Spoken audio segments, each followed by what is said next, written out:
Assalamualaikum warahmatullahi wabarakatuh. Perkenalkan, nama saya Abdillah dengan NIM E2019-1184 Program Studi Perbankan saya 3. Di sini saya akan membuat video review 5 materi untuk memenuhi ujian akhir semester, yaitu mata kuliah Ekonomi Islam. Yang pertama, perhitungan pendapatan nasional. Pendapatan nasional adalah nilai total terakhir di suatu negara, baik berupa barang maupun jasa yang diproduksi dalam satu tahun.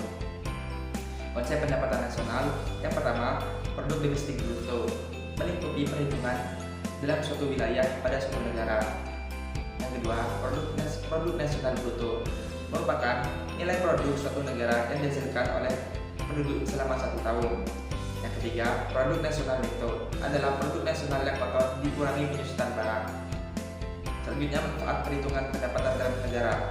Ada tiga. Pertama, sebagai perbandingan. Kedua, sebagai kemakmuran. Ketiga, sebagai indikator negara. Selanjutnya ada pendapatan nasional dalam ekonomi Islam. Pendapatannya ada zakat, wakaf, infak, dan sedekah. Yang kedua ada uang dan fungsinya.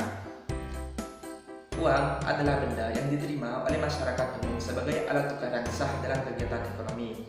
Selanjutnya ada jenis-jenis uang. Jenis uang berdasarkan bahan pembuatannya terbagi menjadi dua, yaitu uang logam dan uang kertas.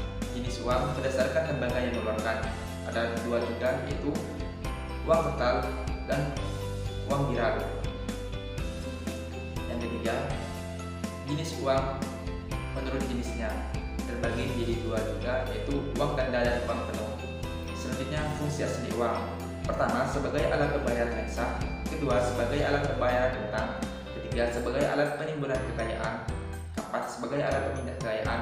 Yang kelima, sebagai alat pendorong ekonomi. Selanjutnya ada fungsi uang menurut Islam. Ada tiga. Yang pertama, sebagai alat tukar. Yang kedua, sebagai alat hitung. Dan yang ketiga, sebagai alat penyimpan kekayaan. Yang ketiga, kebijakan moneter dalam perspektif ekonomi Islam. Kebijakan moneter adalah kebijakan ekonomi yang dibuat untuk mengatur ukuran dan tingkat pertumbuhan ekonomi negara. Jenisnya ada dua, yaitu ekspensif dan kontraktif. Ekspensif yang berarti meningkatkan jumlah uang yang beredar, sedangkan kontraktif mengurangi jumlah uang yang beredar.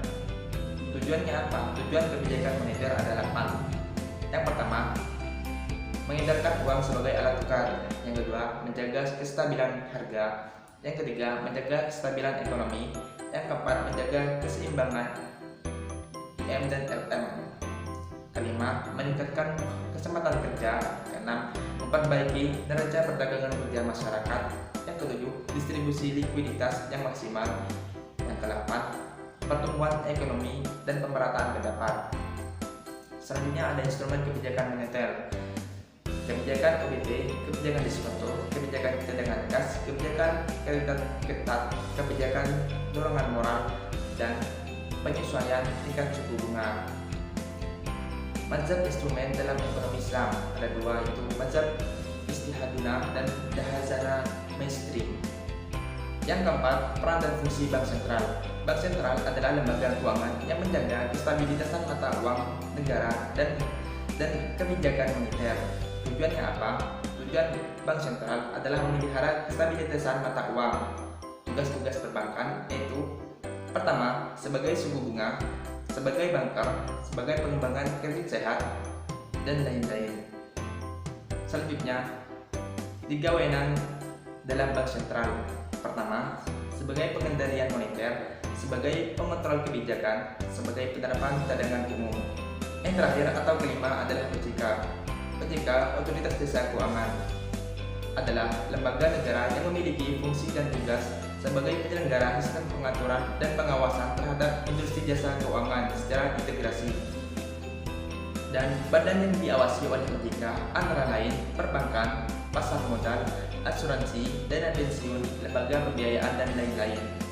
Akses OJK yaitu independen, kepastian umum, kepentingan umum, kebebasan, profesionalisme, integrasi, dan akuntabilitas. Dan tugas OJK yaitu mengatur dan mengawasi jasa keuangan baik bank maupun non-bank. Yang kedua, mengatur dan mengawasi kegiatan jasa keuangan di bidang pasar modal. Yang ketiga, mengatur dan mengawasi kegiatan jasa keuangan di bidang asuransi. Wewenang OJK yang pertama, menetapkan perundang-undangan industri jasa keuangan. Yang kedua, membuat dan menetapkan kebijakan pelaksanaan tugas OJK dan lain-lain. Oke teman-teman, mungkin sampai di sini dulu saja penjelasan saya review 5 materi tentang ekonomi makro Islam. Jika ada salah, dimaafkan ya. Allahumma afiq ila aqwamit thoriq. Wassalamualaikum warahmatullahi wabarakatuh.